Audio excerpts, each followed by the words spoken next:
Avant tout, je voulais d'abord vous parler de ma rencontre avec l'humanitude. En fait, quand j'ai commencé à exercer ma fonction de cadre de proximité au CTR à Couvet, nous avions pour mission d'accueillir des patients en réadaptation gériatrique avec des troubles cognitifs, parfois des démences, aussi parfois des patients agités. Et je me suis retrouvée très vite face à un sentiment d'impuissance par rapport aux collaborateurs qui me racontaient souvent qu'elles avaient de la peine à entrer en relation, que c'était difficile. Donc j'ai essayé de trouver une solution pour venir en aide à ces soignants, mais aussi pour prendre en soin ces patients qui étaient dans la nécessité et le besoin qu'on puisse les accompagner avec aussi leurs difficultés qu'ils ont. Donc, nous avons bénéficié d'une formation d'humanitude sur 4 jours qui nous a apporté pas mal d'outils. Et donc, je vais vous présenter, par le biais de cette présentation, les grandes lignes. Alors, c'est quoi l'humanitude ? En fait, c'est un concept qui a été créé par Yves Gineste et Rosette Marescotti. Le regard est plutôt axé sur le regard est axé non pas sur la maladie, mais sur le potentiel du patient, ses capacités et surtout sur sa santé. C'est une philosophie de soins qui nous interroge aussi sur finalement la relation qu'on a avec l'autre, c'est comment on entre en relation, comment finalement on établit le lien avec le patient qui est en face de nous, que l'on ne connaît pas. Mais c'est aussi et surtout permettre à l'homme de se sentir humain et de rester un humain parmi tous les autres. Donc c'est vraiment très important d'avoir ça en mémoire, de se dire, ben voilà, j'entre en relation avec un patient qui a des droits et d'essayer de respecter ce patient dans sa globalité. C'est un outil, mais alors c'est un outil qui ne résout pas tout. C'est vrai que quand on a été formé, on s'est dit, ben voilà, cet outil va nous permettre d'affronter toutes les situations difficiles. Et puis sur le terrain, on s'est rendu compte que c'est un outil qu'on peut adapter, mais que parfois, ça peut ne pas marcher. C'est un concept qui a été essentiellement pensé pour des patients ayant des troubles cognitivo-mnésiques et qui peut aussi être adapté à tous les patients. Il y a une expérience qui a pu montrer que l'humanitude a permis de diminuer les comportements d'agitation de 70 à 80%, ce qui est quand même vraiment très très important parce que ça permet justement, cette technique d'humanitude permet d'éviter les contentions. Moi, je suis très fière de vous dire qu'on n'a pas de patients contentionnés dans l'unité dans laquelle je travaille, donc en unité de gériatrie aiguë. Donc ça, je pense que c'est une grande victoire, même si ce n'est pas toujours facile pour les professionnels de l'unité, qui sont là aussi dans la salle. Mais c'est vrai que l'humanitude, vraiment, en unité de gériatrie aiguë, on a pu voir que ça a fait de belles preuves. C'est aussi un concept qui permet de passer du cure, donc de guérir, au care, prendre soin, accompagner l'autre, prendre en compte ses ressources, donc essayer d'accompagner la personne, de le laisser faire finalement et de l'accompagner pendant son séjour. C'est également le concept de bientraitance dont on a entendu parler. Le soin est proposé. En aucun cas, il doit être imposé. C'est vraiment, on n'est pas dans une situation de conflit où on doit absolument faire notre acte de soin parce que c'est planifié, parce que voilà, on s'est dit qu'il y avait tel et tel soin à réaliser. Non, au contraire, on doit vraiment adapter notre pratique. Alors, les méthodes de l'humanitude, c'est bien sûr un cadre significatif, avec, c'est aussi un cadre réflexif aussi. Au niveau de l'organisation du travail, ça permet de prendre soin de la santé de l'individu en interdisciplinarité. Puis ça, je pense que c'est aussi un élément qui est très très important. C'est qu'en humanitude, on travaille ensemble avec tous les corps de métier, tous les professionnels qui ont vraiment une expertise, qui vont nous aider à amener à atteindre des objectifs, à proposer des actions de soins justement adaptées à chaque patient. Au niveau anatomie, physiologie, au niveau des neurosciences, ça a été clairement prouvé et démontré que au niveau de la mémoire émotionnelle, les techniques d'humanitude permettent notamment aux patients déments de se replonger finalement dans les bons moments et d'avoir, on a pu l'observer pour des patients notamment de type Alzheimer, qui ont une démence de type Alzheimer. Moi j'ai été vraiment étonnée, bluffée de voir qu'un patient finalement qui communique presque plus par la parole, quand on se met en face de lui, et ben, quand on arrive à décrocher un sourire, ben, je peux vous dire que vraiment, ça c'est vraiment magique parce qu'on se dit, mais comment c'est possible ? Au niveau des outils, ben, il y a plusieurs outils. Il y a notamment les techniques de manutention qui nous permettent aussi de pouvoir finalement permettre au patient de maintenir sa fonctionnalité. Donc, en collaboration, en interdisciplinarité avec les physiothérapeutes, les ergothérapeutes, on arrive vraiment à faire des exercices aux patients, même quand au départ ça nous semble quasi impossible. Hein. Des fois, on a des patients qui sont tellement dans des positions rétractées qui n'arrivent pas à se mobiliser. Puis, du coup, on arrive quand même à trouver des techniques. Et puis, au niveau des 5 principes de l'humanitude, il y a effectivement des règles de principe. Ce qui est important, c'est de faire 0 soin de force. Donc, on n'abandonne pas le soin, mais on essaye déjà que le patient adhère finalement au soin qui va être réalisé. C'est déjà donc l'informer et puis, si il refuse, c'est trouver une stratégie, reporter le soin, essayer vraiment d'adapter chaque soin à chaque patient.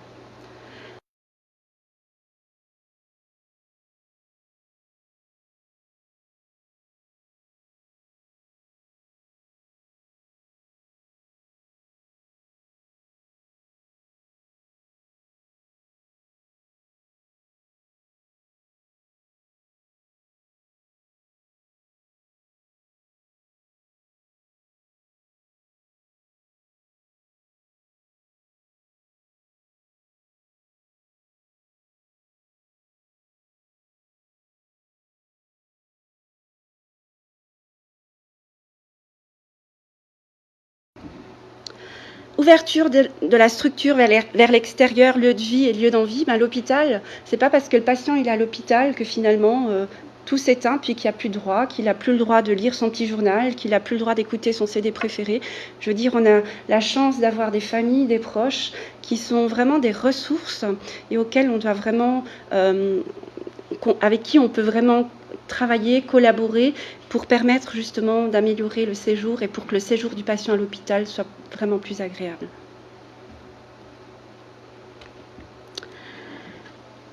Qu'est-ce qui fait qu'un enfant naît finalement en humanitude ? Voilà. Un enfant, quand il naît, il a besoin de l'amour de ses parents, il a besoin d'être regardé, il a besoin d'être touché, il a besoin de cette parole, ce son mélodieux qui va le réconforter et finalement qui va lui permettre d'acquérir de l'assurance et qui finalement permettra à ce qu'il puisse se développer. Et plus tard, le développement de cet enfant, ça va être aussi la verticalité jusqu'à la fin de sa vie, jusqu'à la mort.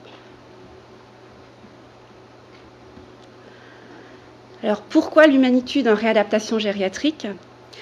Comme je vous l'ai dit, par rapport à l'accompagnement et la prise en soin des patients, notamment désorientés, déments, confus aussi, on s'est rendu compte que c'était vraiment un outil dans la vraie vie. Alors, comme je vous l'ai dit, il y a des moments où ça ne marche pas, mais il y a des fois où on a vraiment vu des choses exceptionnelles qui se sont passées, des patients qui ne marchaient plus et qui finalement, avec beaucoup d'entrain, avec beaucoup de volonté de la part des familles, des professionnels, on a réussi vraiment à établir une relation de confiance et de les mettre en sécurité. Puis du coup, on a vu vraiment des patients renaître presque, des patients qui se mobilisaient plus, puis d'un seul coup, on arrive dans l'unité, on voit qu'ils commencent à marcher, que chaque jour, il y a des efforts qui sont faits, puis ça, c'est aussi une très belle récompense pour le patient d'abord, mais aussi pour l'équipe. La philosophie et le concept sont vraiment en lien avec la réadaptation, puisque finalement, le but en réadaptation, c'est vraiment de maintenir la fonctionnalité, c'est maintenir les acquis des patients, et c'est surtout de continuer à les laisser faire et pas faire à leur place, parce que c'est vrai que faire la toilette à la place du patient, des fois ça va plus vite, hein, mais le but c'est pas ça, c'est vraiment de maintenir sa possibilité à faire les soins lui-même et puis surtout de ne pas faire à sa place. Redonner du sens aux soins, c'est aussi comprendre qu'est-ce que c'est que le savoir-être, savoir-faire et le savoir-faire faire. Ça, je pense que c'est aussi un élément qui est très très important au quotidien de nos pratiques. Partir des ressources et non des déficits, vraiment qu'est-ce que le patient est capable de faire et les maintenir. La plus-value, au niveau de la satisfaction du travail, nous on a eu énormément de retours positifs, ça fait que depuis 2012 que je suis cadre de proximité, mais j'ai vu énormément de sourires, vraiment des familles très contentes et au sein de l'équipe aussi. C'est du temps gagné, même si on peut se dire que si je prends 20 minutes, peut-être qu'avec le patient, ça va me décaler toute ma planification journalière, mais c'est pas grave. Des fois, il vaut mieux prendre du temps pour savoir en gagner par la suite. C'est aussi une diminution du sentiment d'impuissance, parce que c'est vrai qu'en tant que soignant, on n'a pas cette toute puissance. Et puis, justement, d'avoir cet outil, ça permet de trouver des stratégies, d'adapter, d'avoir des diversions quand on fait des soins qui nous permettent finalement de réaliser le soin avec douceur et empathie. Et au niveau du développement personnel, ça nous a énormément apporté, notamment dans l'humilité, de se dire, voilà, nous sommes que des humains avec nos compétences, mais finalement, c'est le patient qui est quand même au centre de tout et qu'il faut accepter, être humble, accepter que tout n'est pas toujours facile, mais qu'avec l'expérience et puis l'humanitude, on a quand même réussi à aller de l'avant. Voilà. Pour ma part, j'ai été très stressée pour vous présenter cette présentation, mais c'était important pour moi de le faire parce que notre quotidien, j'avais besoin de vous le faire partager parce que c'est vrai que l'humanitude, c'est vraiment un outil extrêmement important au quotidien qui permet à chaque soignant de se sentir responsable, concerné dans la prise en charge du patient dans sa globalité, mais je ne dirais pas la prise en charge, plutôt la prise en soin du patient dans sa globalité et surtout le respect de ses valeurs. Et ça m'a permis, moi, en tant que cadre de proximité, de faire vivre mes valeurs, de les faire asseoir au quotidien et surtout d'être garante d'une efficience dans les soins. Je vous remercie.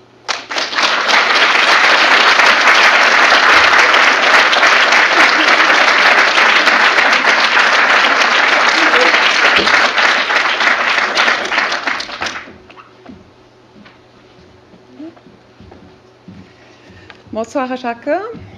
Alors, moi je vais vous parler en fait d'une partie de mon activité clinique qui consiste, c'est vrai, à accompagner les équipes de gériatrie et de réadaptation gériatrique dans le cadre de prise en soins complexes.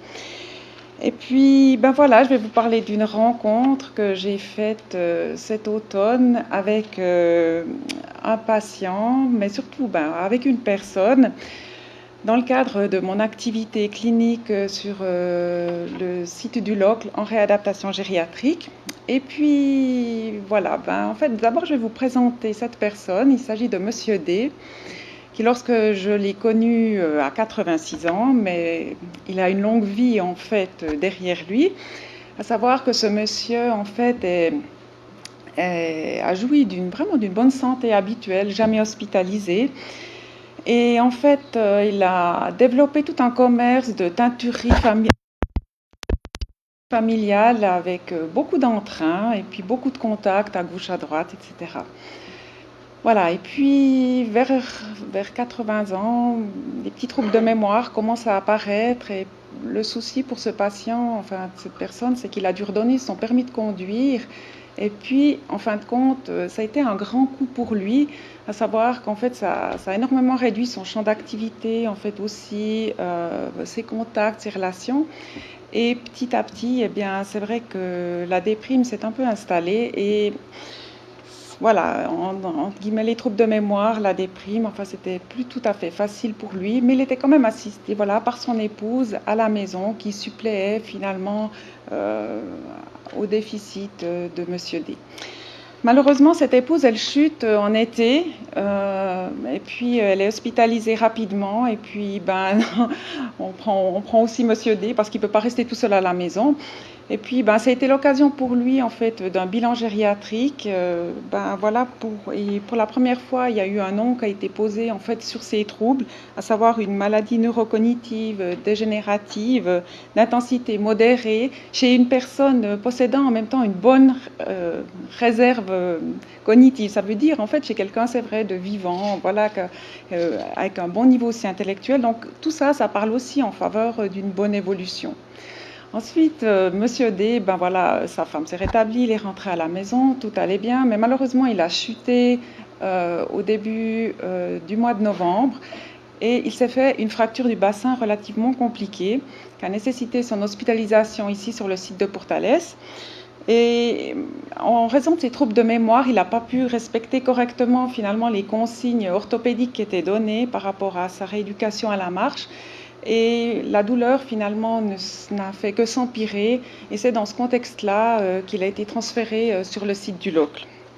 Alors quand je suis arrivée au Locle, l'équipe me l'a décrit comme un patient extrêmement fluctuant, à savoir pouvant être parfois totalement somnolent, complètement sans réaction, et à d'autres moments, alors un patient totalement agité, c'est vrai qu'il avait un discours incohérent, des gestes désordonnés. Et puis surtout un patient extrêmement douloureux, à savoir que c'était vraiment impossible de le lever, impossible même de l'asseoir dans le lit. Et puis dans ce sens-là, c'était quand même une grosse complexité pour l'équipe d'avoir ce patient vraiment très difficile à manipuler. Et puis ce qui était chouette aussi de relever, c'est que d'emblée, l'équipe m'a dit mais tu verras, en fait c'est un patient super sympa. À savoir qu'il a toujours, quand il est bien, il a toujours un petit mot sympa pour nous, et puis surtout, il a des beaux yeux bleus. Donc, non, mais c'est vrai. Donc, c'est chou quand même de voir finalement que l'équipe avait vraiment perçu, dans cette situation qui était difficile, hein, avec un gros état confusionnel, un patient vraiment très déstructuré, avait perçu, c'est vrai, qu'il avait vraiment une qualité relationnelle encore, et puis en même temps, ben, c'est vrai, quelque chose de vif dans le regard, quoi. Donc en fait, je vais vous raconter comment, en fait, ce matin-là, je suis intervenue en fait pour la toilette. Alors, pour entrer dans la chambre, c'est vrai qu'on a l'habitude de frapper à la porte, des fois un peu mécaniquement, mais voilà, c'est vrai qu'avec les pratiques humanitudes, eh bien, on frappe une première fois, on écoute ce qui se passe, on frappe une deuxième fois, on écoute ce qui se passe. Alors on espère toujours qu'ils nous disent oui, il y a quelqu'un. Mais voilà, en fait, Monsieur D ne m'a pas répondu. Donc à la troisième fois, on finit quand même par rentrer, hein, pour ne pas passer sa matinée derrière la porte, quoi. Et puis c'est vrai qu'en entrant, ben, j'ai trouvé un patient étendu sur son lit, le regard complètement hagard, et puis qui était en train de parler tout seul. Voilà, c'est comme ça que j'ai trouvé Monsieur D, avec le lit un petit peu en bataille. Alors comment finalement, avec l'humanitude, on entre en relation? Eh bien, on va pratiquer en fait ce qu'on appelle la capture sensorielle. Alors vous allez peut-être trouver que c'est un mot un peu particulier, mais c'est l'idée, c'est vrai, d'utiliser à la fois le regard, la parole et le toucher pour gentiment entrer en relation avec le patient. Alors on ne fait pas forcément les trois en même temps, mais le premier pilier à installer, c'est justement ce regard qu'on veut vraiment poser en fait dans les yeux de l'autre, si possible vraiment à la même hauteur pour que le patient ne se sente pas regardé de haut. Vraiment être dans l'axe aussi pour pas qu'il se sente regardé de travers, et l'idée d'avoir aussi un regard qui soit proche, qui soit vraiment empreint de tendresse, c'est vraiment ça l'idée.